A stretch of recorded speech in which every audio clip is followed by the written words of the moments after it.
Cuffing season is here again, and I fired up Tinder to try and meet someone new.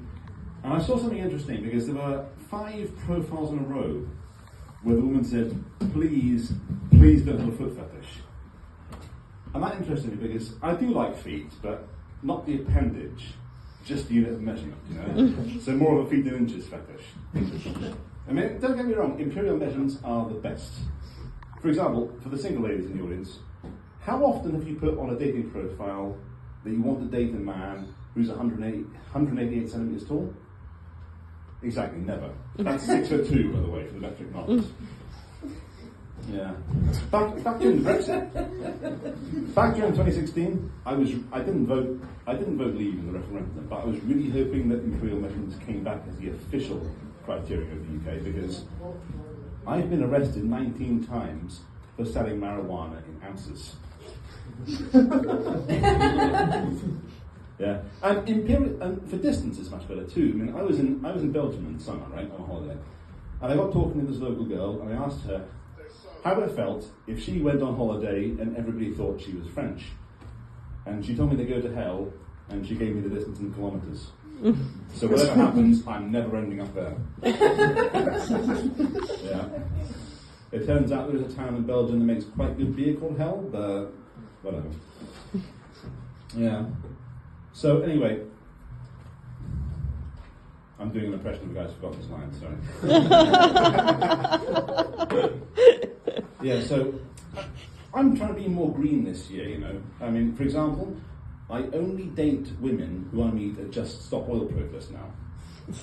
I mean, they are all completely crazy, but they are a great place to meet quite wealthy, quite foolish girls who enjoy being glued and handcuffed to things in public. It's a niche fetish, but don't judge. Yeah, I was at one on the weekend, in fact, and I got talking to this one girl, and she told me that we shouldn't use solar panels because they make the sun run out quicker. And it was going really well. Yeah, that part's completely true, I swear to God. It was going really well when we all got charged and pepper sprayed by the police. And I don't think that relationship will go much further because most women don't want to be with a guy who they've seen crying before the first date. And also, she tried to wash the pepper spray out of my eyes with plant-based milk. And that doesn't make a good cup of tea. Yeah. It's true. Yeah, even in my professional life too, I mean, I try to be more green. I mean, I used to work for the Environment Agency. True story, I did. Very stressful job, very demanding, and I took up origami as a mindfulness thing to help me manage that. And I was quite good at it too. I got really good at it, you know, during long meetings and Zoom calls. I just make little paper cranes and flowers and trees, and then I realised, hang on, all this paper I'm wasting can't be good for the environment. So I quit the Environment Agency. I went to work for a property developer, and I took up German origami. This is where you take plants and animals and you flatten them to look like bits of paper.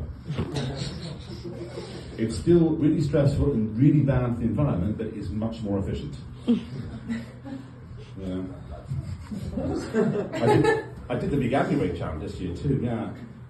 I couldn't keep up with that either, really. I mean, but I wanted to feel good about myself, so I compromised and I became a vegan cannibal. That's where you only eat people who are very, very stupid and technically vegetables already. like Tory MPs. And you've got to have a balanced diet as a cannibal, so I also make sure to eat lots of Labour MPs for protein, because they're all nuts. Greens, obviously. And for Sunday lunch, Liberal Democrats, because you've got to eat organic and free range if you can, right? Yeah. Thank you.